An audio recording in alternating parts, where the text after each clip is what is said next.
Assalamualaikum warahmatullahi wabarakatuh.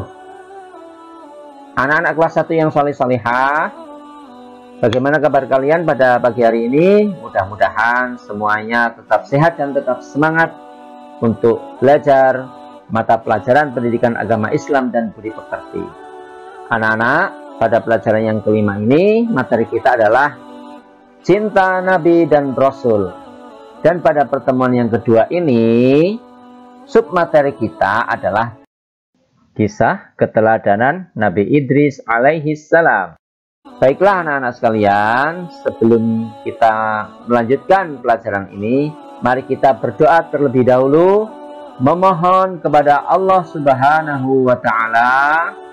Bismillahirrahmanirrahim. Rabbi zidni ilma warzuqni fahma.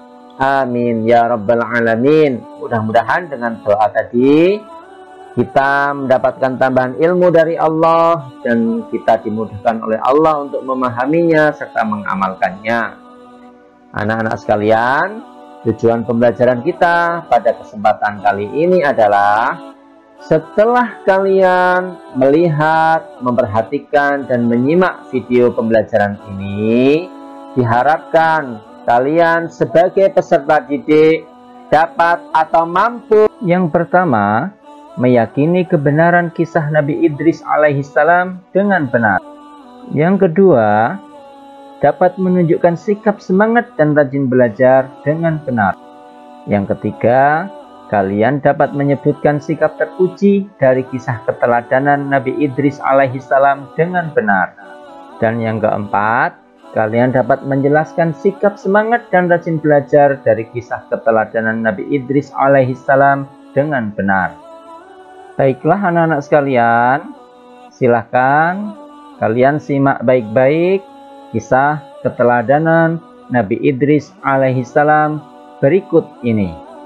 Nabi Idris alaihissalam adalah keturunan ke-6 dari Nabi Adam alaihissalam yang lahir di Mesir. Beliau diberi nama Idris karena gemar membaca dan menulis. Nabi Idris adalah nabi yang cerdas. Beliaulah yang pertama kali menjinakkan kuda yang semula adalah binatang liar. Setelah menjinakkannya, binatang kuda itu bisa menjadi tunggangan atau untuk mengangkut berbagai barang. Orang-orang yang baru melihat hal ini merasa heran karena Nabi Idris bisa menempuh perjalanan yang sangat cepat daripada mereka yang hanya masih berjalan kaki. Dengan adanya kendaraan ini, kaum Nabi Idris sangat terbantu dan menjadi sangat makmur. Nabi Idris menjadi orang yang sangat disegani dan menjadi seorang panutan. Di dalam Al-Quran, Nabi Idris digolongkan sebagai orang yang sangat sabar karena beliau tidak mudah putus asa dalam menghadapi tantangan dan rintangan seberat apapun.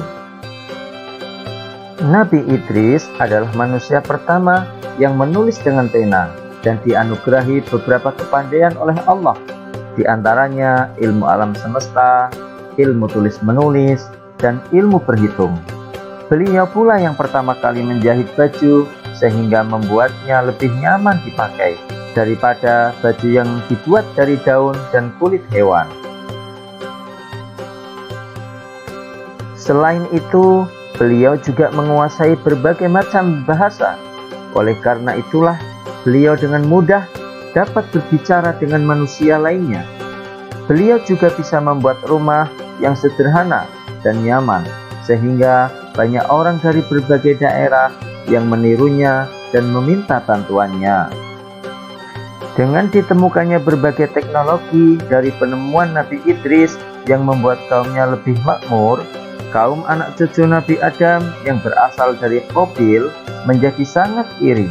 Mereka pun mulai merencanakan sesuatu yang jahat dan mengganggu kaum Nabi Idris yang sedang bekerja.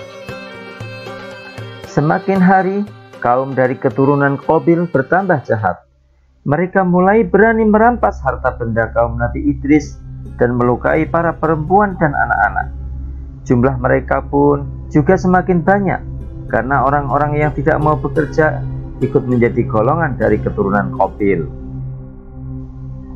Karena kejahatan kaum keturunan Qabil semakin meresahkan, para penduduk pun mulai melaporkan kejadian itu kepada Nabi Idris. Nabi Idris menuju sebuah bukit dan memohon pertolongan kepada Allah Subhanahu wa Ta'ala.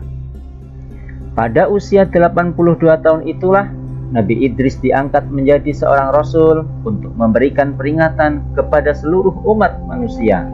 Maka Nabi Idris segera melaksanakan tugasnya sebagai seorang rasul dan memberi peringatan kepada keturunan Qabil untuk kembali ke jalan yang benar. Nabi Idris berkata kepada mereka, "Hai saudaraku, berhentilah mengerjakan perbuatan jahat dan mungkar.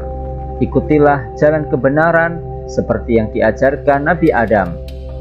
Namun, setelah diperingatkan Nabi Idris, kaum keturunan Qabil malah menjadi sangat marah. Mereka malah menantang Nabi Idris untuk berperang. Maka Nabi Idris dan pengikutnya mulai membuat peralatan perang dan membuat benteng pertahanan guna menahan serangan kaum keturunan Qabil. Akhirnya peperangan pun terjadi. Selain menjadi seorang nabi dan rasul, Nabi Idris juga merupakan seorang panglima perang. Beliau berperang dengan gagah dan berani, sehingga mendapat julukan Asadul Usud, yang artinya singa dari segala singa, karena tidak pernah putus asa dalam menjalankan tugasnya untuk memerangi kejahatan. Nabi Idris adalah ahli strategi yang sangat pintar, sehingga beliau dan pasukannya selalu dapat memenangkan berbagai pertempuran. Namun, semakin hari, kaum keturunan Qabil yang mungkar itu semakin banyak jumlahnya dan tidak berhenti menyerang kaum wanita dan anak-anak dari kaum Nabi Idris. Maka Allah Subhanahu wa Ta'ala memerintahkan Nabi Idris beserta kaumnya untuk berhijrah dari negerinya, untuk berhijrah ke negeri yang aman. Demikianlah kisah Nabi Idris alaihissalam yang terus berperang dengan kaum keturunan Qabil. Nama Nabi Idris diabadikan dalam Al-Quran, surat Maryam ayat ke-66 dan 67. Anak-anak, demikianlah kisah keteladanan Nabi Idris alaihissalam. Semoga kisah ini dapat semakin mempertebal iman kita kepada Nabi dan Rasul Allah Subhanahu wa Ta'ala. Selanjutnya anak-anak, silakan kalian kerjakan soal-soal penilaian harian berikut ini. Jawablah pertanyaan-pertanyaan berikut dengan benar. Nomor 1, Nabi Idris alaihissalam merupakan keturunan dari Nabi Adam alaihissalam keberapa? Nomor 2, pada usia berapa tahun Nabi Idris alaihissalam diangkat menjadi rasul?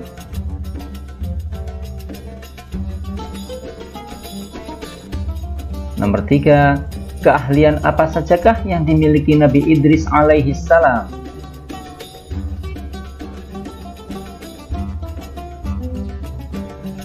Nomor 4, sikap apa sajakah yang dimiliki Nabi Idris alaihissalam sehingga memiliki banyak keahlian? Nomor 5, apa yang akan kamu lakukan untuk dapat meneladani Nabi Idris alaihissalam? Demikian anak-anak sekalian, silahkan kalian kerjakan. Mudah-mudahan semuanya sukses. Marilah kita tutup pembelajaran kita bersama dengan doa sesudah belajar.